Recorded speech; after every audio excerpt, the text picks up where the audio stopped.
Precision rifles sit somewhere in the middle between assault rifles and snipers in Cyberpunk 2077, firing a powerful single shot, which also works great at mid and even possibly close range. As always, I looked at them all so you don't have to. Here's how to acquire them, the best uses for each, and which, in my opinion, is best. Let's get to it. This time around, my build was somewhat more mixed than usual, speccing 20 into cool, and of course buying up the left tree specifically. You can go sneaky perks too, but given these guns aren't silenceable, I personally didn't. Then with 20 tech, we want the healing perks, as well as the tech weapon stuff, though that's only relevant for the Achilles models. And of course then cyberware. I did go with Edge Runner this time, so the build can be both more defensive and powerful. Then, as always, air dash and healing perks from reflexes and body respectively. Intelligence should be kept right down here, so just ignore any points I have in there. And finally, vulnerability analytics from the relic tree, which particularly helps with bosses. As for cyberware, I filled all the slots for the sake of the cyborg perk, but importantly, we have chrome compressor to afford the rest, deep field visual interface as we're firing from a distance usually. Korenzikov is very important when aiming with some of these, so pick up that and the two supporting pieces. Auto healing and clutch padding in place of heal on kill this time to keep down that stamina cost, with also shock absorber to reduce recoil. Then, only if you can afford it, axolotl to allow for Korenzikov use more often. And finally, just fill up all the empty armor slots with whatever you can afford. Now, you might track enemies better with a cyberdeck and ping build, but personally, I still found this one really powerful. So now, onto the guns. The SOR-22 feels like it sits somewhere between an assault rifle and an LMG, and indeed being manufactured by Midnight Arms, who made the best LMG in the game in my opinion, it's no wonder they feel similar, though this one only holds 10 shots per mag and of course fires semi-automatically. I may have to place it bottom of the list because of what it's up against, but make no mistake, this still has some merits that none of the others do. Most notably, it's the only precision rifle capable of pulling off ricochet shots. Not that that's massively useful with this kind of gun, and it's the only power precision rifle that can be modded. These and snipers have their own specific set of mods, consisting of firstly stabilizer, which improves handling when crouched, potentially useful, but bear in mind there's no attachment with these guns to go silent and stealthy. Fleet shot then reduces stamina cost, but also armor penetration, also making the gun lighter, though that isn't a particular problem with precision rifles. The main one of the three I'd recommend is head toll, which grants a variety of bonuses for pulling off quick headshot kill streaks. You can buy all of these from various gun vendors around Night City. You might just have to refresh a few times. Back to the gun itself though, and this is mostly a heavy-duty military weapon designed to be used in all-out wars. Cumbersome overkill on the streets of Night City perhaps, but a powerful mid-range alternative to snipers. The feeling of using it, I'd say, is like a step up in heaviness from the QB assault rifle, and the fact it's referred to as an assault rifle in the database suggests that maybe once upon a time in development it was, with exceptional damage, range, and good enough handling. It works especially great with Korenzikov, as we don't have to charge up like the tech rifles, and headshots with it are still devastating. It's also the only gun on this list for which we can install a scope. Useful sometimes, but honestly can be more of a hindrance in certain lightings, so depends. I didn't find it a great bonus. And whilst it's good at downing the lower level grunts, facing off against bosses and such will be a bit of a grind. The optimal build I found to use it doesn't survive in close range quite so well, and we can line things up better from further away regardless. Camping from a vantage point with cover is a pretty good way to do it, though just make sure it's a platform big enough to dash and activate Korenzikov without falling off. Of course, there's the trouble of not penetrating cover too, which can be a pain depending on the setting, and I'd say this one favors more open ground. To buy the crafting spec for this one, go to the Japantown weapon vendor, but firstly, you might just want to see the power weapon alternative, or indeed the tech ones that are in store.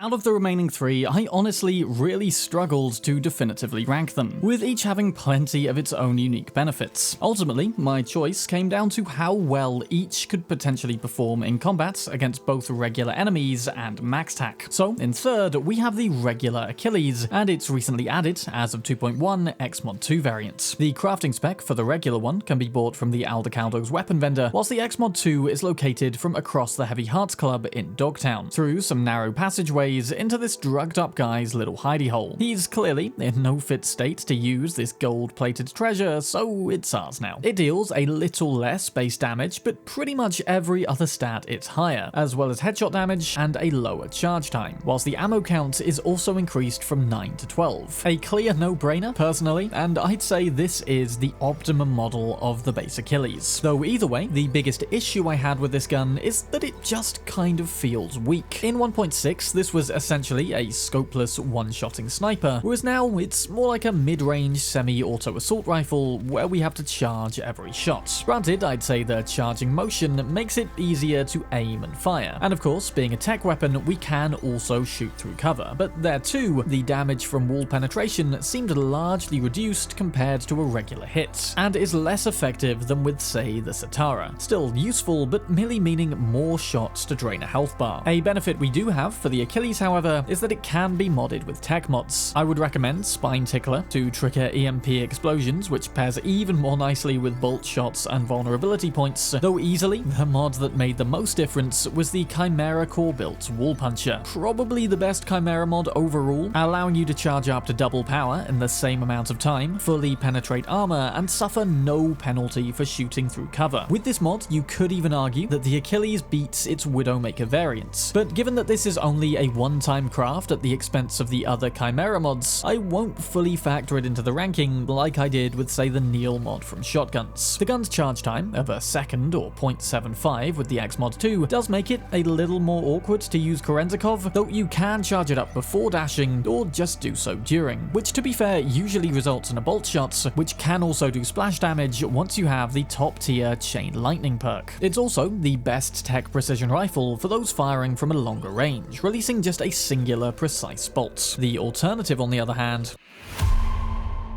Widowmaker almost functions like a Satara shotgun, albeit one designed to be used at a greater range. Instead of just one bolt, it releases a total of 10 projectiles, firing each time in a double burst. Therefore, whilst the ammo count is 10, you only really get to shoot 5 times. That said, you get 2 chances for a hit, but also, I suppose, a higher potential to miss at least one. I found it a pretty easy gun to handle still, as it always has been, again boosted by Korenzikov, though now you just kind of have to respect that it's best for mid and close range, with the charge time slightly higher than the base Achilles, but of course you get 2 shots from that. As another bonus, the gun has a 20% chance to poison, which is a nice extra damage effect, but of smaller importance I found than the bonus base damage, which the gun also has. Occasionally poison will help finish off weak enemies though, which is nice, and the charge time being higher actually also leaves a better window for securing bolt shots, which I was getting more with this gun and are so much more powerful provided you're not shooting through cover, and they look awesome too. In fact, charged shots in general actually operate on an increased damage multiplier as well with this gun, further surpassing the basic Achilles. A lot of people have complained that the thing does feel nerfed from 1.6, though personally, after using it a fair amount and using it optimally, it's more likely that the game has become harder, whilst the gun's total power isn't much better than it was before, being outshone by better weapons. Also, looking at the database for the Achilles gun in general, it's described as an expensive gun that can be also difficult to use. But if you can be steady enough to land both hits, well timed enough to fire bolt shots, and good enough at darting around vantage points avoiding damage, a very high quality and fun to use companion this can still be. Plus, it's acquired pretty early. As always, loot it from Nash by agreeing to attack his base with Panam during Ghost Town. He may drop it during Queen of the Highway instead if you don't do that, or if all else fails, buy it from Herald at the stadium.